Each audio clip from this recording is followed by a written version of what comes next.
What up, guys? I am here to bring you my Luna Invasion build. I'm going to go ahead and show you my gold run real quick here, and if you don't want to watch it, go ahead and skip to about the 6-minute mark, and after that I'll show you the build.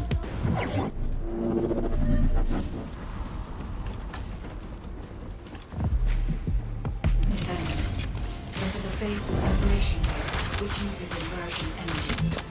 It has a large output, which requires processing of tens of billions of units of data per second. According to the scan results, the structure that appears to be a computing device is full of artificial brains. This is how they are processing all that data. Continue to insert flawless artificial brains into the computing device, Descendant. If you overload the device, the veil will be neutralized.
Is using the phase separation veil as a shield.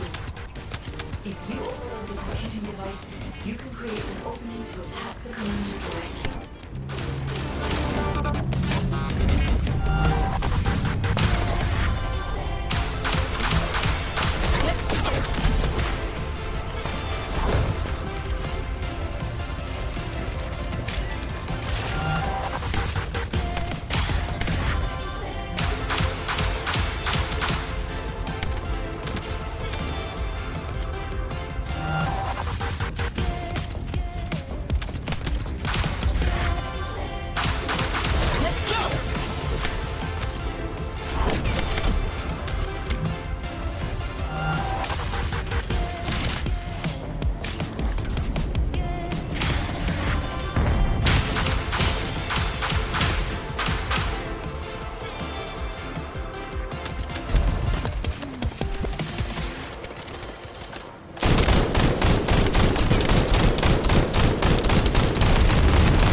And here we are with the build section.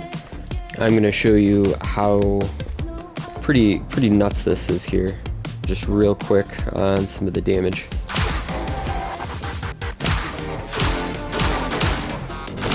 Alright, so that's without the damage increase.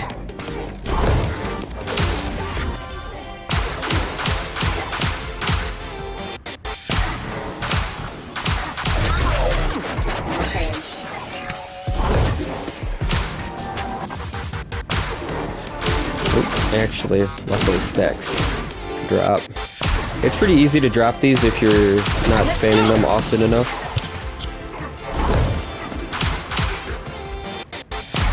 But rather than sitting here for 10 minutes and spamming these, I'm just gonna say that it gets about 500k, and if you get a better reactor than I have, it can get upwards of 600k.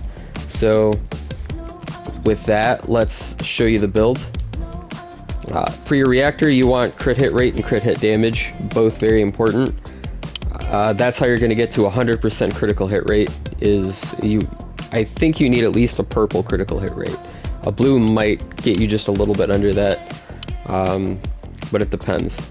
And of course, you're going to be spamming your red music. It's going to circle on PlayStation. To get your critical hit rate up to 100%.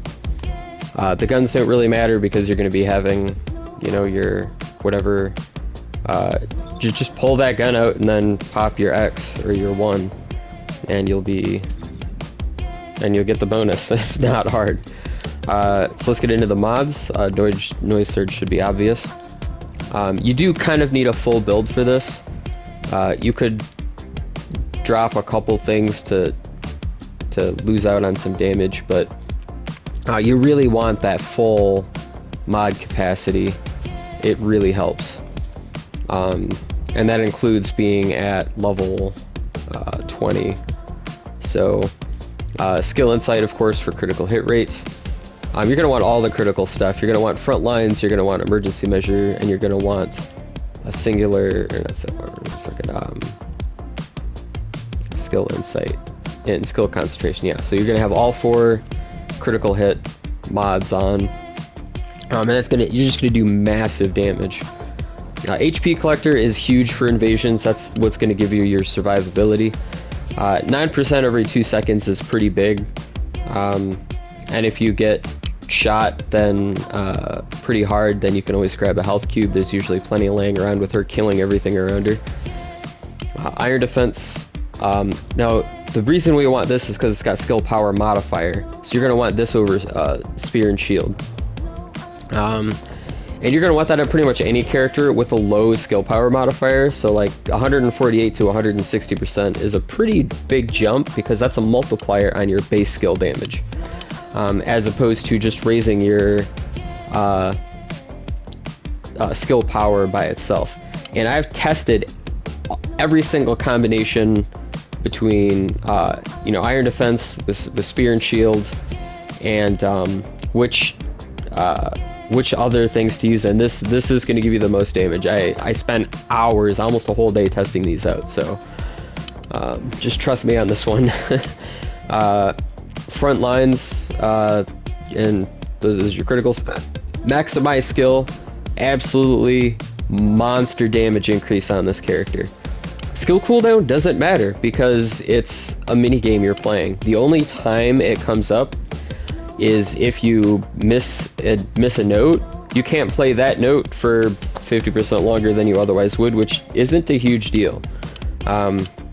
Your square increases your skill power, and that's spammable, so that's the one I usually use. And your circle increases your critical frequency. So that one's also good to use, and the other one's your critical hit damage. So they're all good. There's no bad ones, so it's not like you need to worry if you miss a note, it's the end of the world or anything.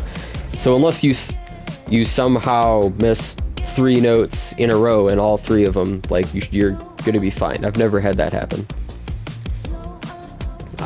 You definitely want skill effect range, and I would also like to point out that the skill effect range increase is max expandable is 150% additive on this. So it's going to cap at 150. I'm slightly under that. It's not a big deal. But it is lower than if you don't have noise surge on. So don't think, I think it's 300 or 350 without noise surge. So don't get that confused. And then of course amplification control, the effect range again. But also shields are decent on her. And if you want to take out, if you want a little bit more survivability, I recommend shields over HP. Just because of the fact that you can spam your square or your I think it's the 3 or the 4, I'm sorry, your square or your 4, because that one is spammable so fast you can get your enhanced ability off in, I think, an average of about 2.5 to 3 seconds, and that restores 50% of your maximum shields. So it's really quite a large chunk of survivability to Luna, and between that and HP Collector, she's significantly tankier than Bunny is. So if you're a Bunny main and you're going down a lot, you're gonna go down a lot less frequently as Luna. And that's it. That's the build. Flavor of choice for your ultimate mod and your, what is that? Your sub slot. And that's it. Like I said, all these are tested, so this should be your maximum output here. And with that, enjoy the build.